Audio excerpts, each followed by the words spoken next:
Look at the bottle of custom hair serum or like that specialized daily vitamin sitting right now on your bathroom counter. Yeah, go ahead and just picture it. Right, because you probably think the influencer or the boutique brand whose name is, elegantly stamped on that label was in a lab somewhere. Wearing a white coat, right. Exactly. Wearing a white coat, meticulously mixing beakers to create that exact formula just for you. But they really weren't. No, definitely not. The truth is, the person selling that product likely hasn't the faintest idea how to stabilize an emulsion or, calculate a chemical half-life. Oh, for sure. It completely shatters the illusion of how consumer goods are born today. It really does. Because today, we are opening up a massive stack of sources. I mean, we're talking 76 pages of blog posts, process manuals, educational videos, and product specs. It's a huge amount of data. Yeah, and it's all from a private label manufacturer based out of Clearwater, Florida, called Ingredientsage. And what these documents reveal for this deep dive is basically the invisible architecture of the multi-billion-dollar wellness industry. Consumers naturally focus on the face of the product, right? Like the marketing, the aesthetic, the whole lifestyle being sold to them. Right, the vibe. Exactly, the vibe. But the actual physical creation of that product operates in an entirely separate, highly sophisticated ecosystem. Companies like the one we are looking at today are the silent engines powering so much of what actually sits on store shelves. And what dominates your social media feeds, honestly. Yeah, exactly. Okay, let's unpack this. Because the very first thing that jumped out at me in these source documents is who this company considers their target audience. Right, it's not who you'd expect. Not at all. They aren't selling these complex vitamins and customized hair oils directly to you and me. Their stated mission is to help, quote, establish brands, startups, and social sellers manufacture custom compliant formulations at scale. Social sellers. Yeah. Let me repeat that for everyone. Social sellers. That is a wild shift in who gets to be a brand owner. What's fascinating here is that to truly understand the modern supplement and beauty market, you have to understand the role of these invisible architects. Let's look back just a decade or two. Okay. The barrier to entry to create a physical, ingestible, or topical product was astronomically high. You needed massive upfront capital. Like building a factory type of capital. Oh, absolutely. Your own research and development department, chemists on payroll, a dedicated manufacturing facility. I mean, the physical infrastructure alone kept small players completely out. Right, you had to be a giant corporation. Exactly. Now, the paradigm has completely flipped. We live in an era where an influencer, a social seller, can build a loyal audience around a specific lifestyle first. Right, they get the followers first. Yes. And then they partner with a manufacturer to create a physical product for that pre-existing audience. But, the social seller isn't the chemist. No, obviously not. The manufacturer is. They are the ones taking an influencer's, abstract aesthetic and turning it into a tangible, legally compliant product. See, but I'm looking at the reliance on strict guidelines to do this, and I'm honestly a bit confused. How so? Well, we are talking about a market where startups and influencers usually win by breaking the rules, right? Being disruptive, moving fast, breaking things.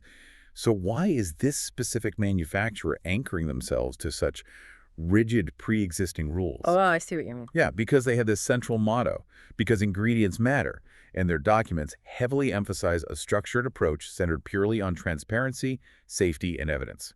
In an industry fueled by overnight hype, why play it so safe? Well, consider the alternative. If an app developer releases a buggy piece of software, what happens? The app crashes, users get annoyed, and they release a patch the next day. Right. But if a supplement manufacturer releases a buggy physical product, say, a capsule with contaminated raw materials or a hair oil with an unstable pH level, people get physically hurt. Oh, wow. Yeah, the stakes are way higher. The liability is immense. That rigid reliance on evidence isn't just a philosophical stance. It's really the immune system of their entire operation. So it's less like building a house and more like writing code for a new app. The social seller is coming in and designing the beautiful user interface, right? I like that analogy, yeah. Like the colors of the bottle, the fonts, the marketing copy, the overall vibe. But Ingredientsage is writing the back-end server code. Yes, exactly. They are doing the hard chemical math. And if that back-end code is flawed, if the clinical evidence isn't actually there to support the raw materials, the app crashes the second 1,000 people try to use it. That captures the dynamic perfectly, and they are very explicit about this back-end code in their materials. Yeah. Yeah, if you look at their posts specifically focusing on supplements and vitamins, they detail the mechanism behind this approach. They state they rely on the highest quality reviews and guidelines to summarize the benefits of core supplement categories. Which means they aren't just guessing. Exactly. This tells you something critical about manufacturing at this scale. They are not guessing.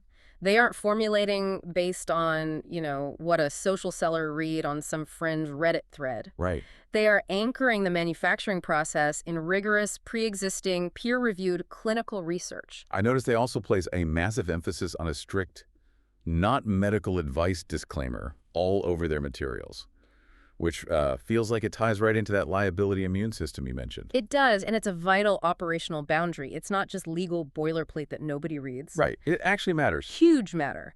The regulatory agencies like the FDA in the United States draw a very hard line between a supplement that supports general wellness and a drug that treats a disease. Oh, so if they cross that line. The moment a social seller claims their custom vitamin blend cures insomnia or treats anxiety, they have crossed into selling an unapproved new drug. And that triggers massive federal penalties. Wow. So the manufacturer has to protect them from themselves? Kind of. Basically, yeah. By heavily educating their clients with these disclaimers, the manufacturer is establishing the ethical and legal guardrails. They are telling these influencers, look, we will build you a high-quality, evidence-based nutritional product, but we are not stepping over the line into medical treatment. Okay, so they have this ironclad legal foundation and all the peer-reviewed evidence in the world.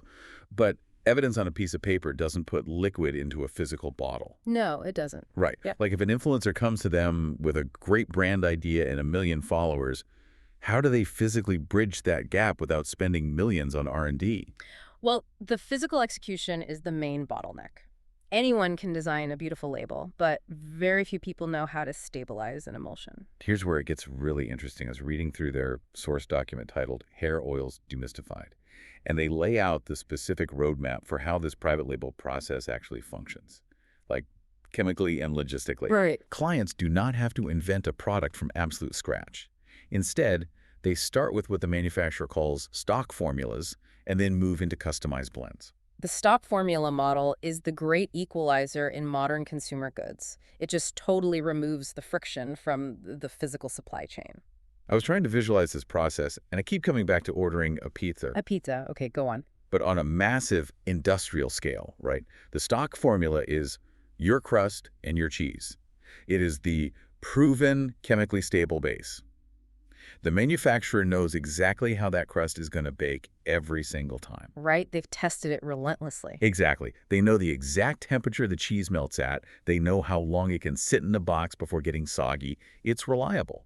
But the brand, the social seller, comes in and customizes the toppings. Oh, I see. Yeah, they add the specific botanicals, a unique regional scent profile, maybe a trending vitamin complex.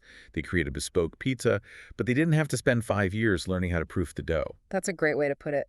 And the sources specifically note these customized blends can be tweaked to meet specific hair types and regional preferences. If we connect this to the bigger picture, the brilliance of this model really comes down to raw chemistry. Let's look at the go in your analogy. Okay. A hair oil is typically an emulsion. That's a very delicate suspension of oils and water-based ingredients. If you just mix things together in your kitchen, within 3 weeks, the oil will separate. And it just floats to the top, right? Exactly. It floats to the top, and the product will look rancid. The manufacturer has already spent the millions of dollars required to figure out the exact chemical binders and preservatives needed to keep that base stable for 2 years on a shelf. So when the influencer wants to add a custom scent, it's not just dropping in a few drops of perfume? Far from it. Adding a new botanical extract or a unique scent changes the pH of the formula. Oh, wow. Yeah, it can destabilize the entire batch. So the manufacturer's job is to take that stable stock base and figure out how to integrate the social seller's custom toppings without breaking the emulsion. That sounds incredibly complex. It is. But by relying on heavily tested stock formulas as the starting point, these entrepreneurs can launch highly targeted, bespoke products without needing a PhD in cosmetic chemistry. They get custom products compliantly at an incredibly rapid scale. It fundamentally democratizes the creation of physical products. Yeah. You aren't building a factory. You are just, renting a sliver of their expertise and their infrastructure. And it creates a brilliant division of labor. The brand focuses entirely on communicating with their audience, understanding their unique regional preferences, and marketing the solution. While the manufacturer does the heavy lifting. Right. The manufacturer handles the complex chemistry of ensuring the product doesn't just expire in transit. Okay, so the business model makes sense. You take an evidence-based foundation, apply it to a chemically stable, customizable stock formula, and scale it up for an influencer. But looking through their material, I want to zoom in on the actual raw ingredients driving this machinery. Because we see a glaring contrast between incredibly old school, staple ingredients and some highly complex niche offerings. Definitely a wide spectrum. Right. I saw one of their main educational posts was simply titled Creatine Sup, focusing entirely on creatine monohydrate. And I have to admit, I pushed back on this when I read it. Oh, really? Why is that? Well, wait, creatine. That feels like a massive step backward. In an industry obsessed with the next biohacking trend or the newest undiscovered Amazonian berry, why is a cutting-edge manufacturer anchoring themselves to a 1990s bodybuilding staple? This raises an important question.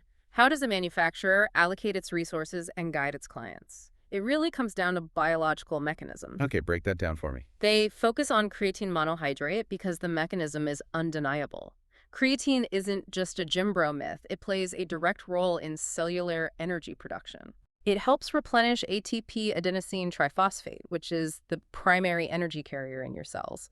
When you are lifting weights, your muscles rapidly deplete ATP. Creatine steps in to regenerate it, allowing the muscle to work harder and longer. And the sources back that up with pure data.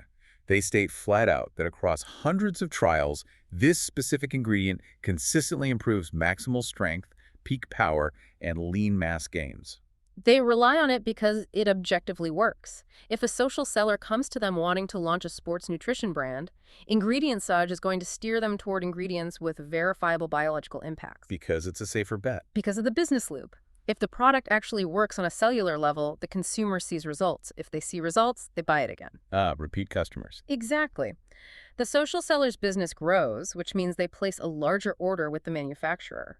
Pushing an influencer toward a trendy, unproven extract might generate initial buzz, but pushing them toward creatine monohydrate builds a sustainable, long-term business based on repeat purchases. It's the difference between cashing in on a fad and building a legacy brand. Precisely. But speaking of fads, the reliance on old-school creatine makes another detail in their materials stand out even more. Right on the main navigation menu of their website, hidden in plain sight, right next to the About Us and Home links, there is a dedicated section for the beef tallow powder process. Yeah, it is a jarring juxtaposition from the most researched sports supplement in history to an incredibly niche animal-based lipid trend. Exactly. And the source text is incredibly brief.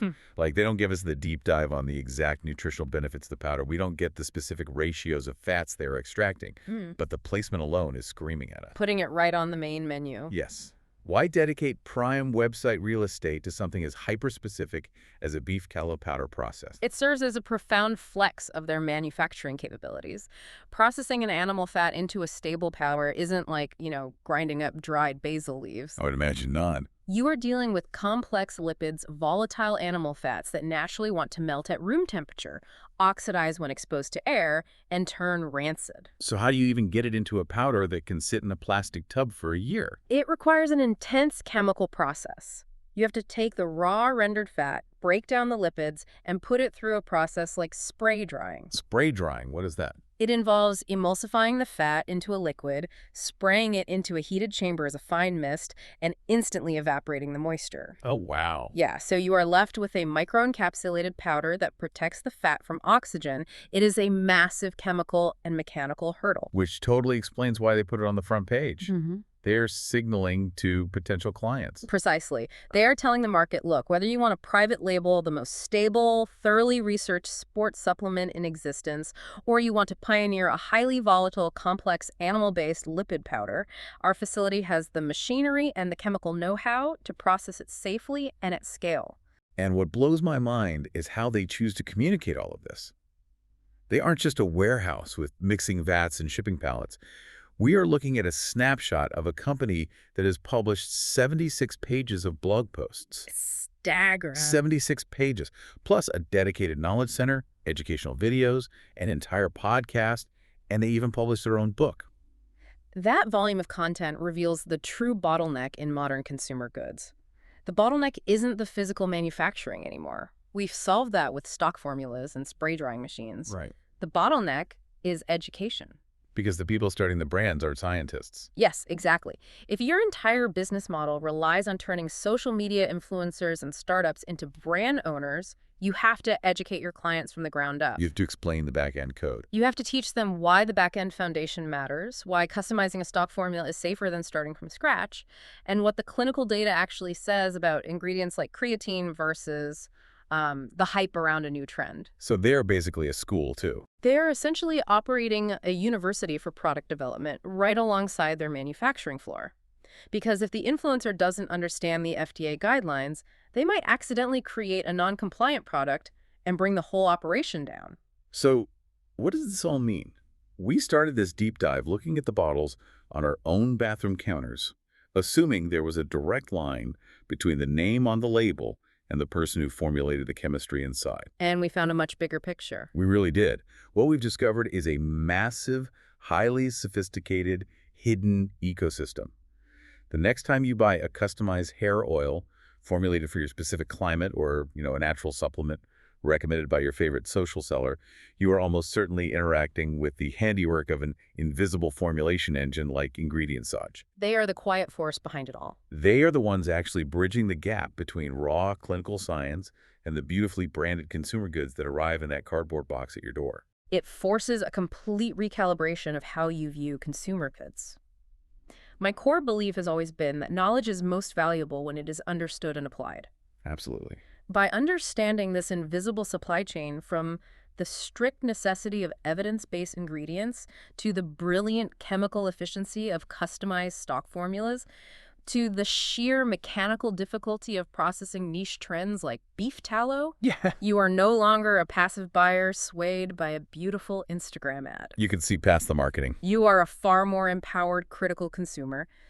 You now know the invisible mechanisms at play. It really is like seeing the underlying code of the matrix for the first time. Once you know it's there, you can never unsee it. And it leaves me with this one lingering thought that builds on everything we've explored today. What's that? We are entering an era where an individual with a ring light and a smartphone can seamlessly partner with a highly sophisticated white label manufacturer to create custom, chemically stable formulations at a massive scale. The physical quality of the serum in the influencer's bottle might be identical or even superior to the product in a legacy brand's bottle. So how will this shift the future of consumer trust? That is the million-dollar question. Are we rapidly approaching a tipping point where we implicitly trust an individual influencer's custom-blended formulation more than we trust a giant, century-old legacy corporation? It is a wild shift in the power dynamic of the global market, and it is all happening right there, quietly inside your medicine cabinet.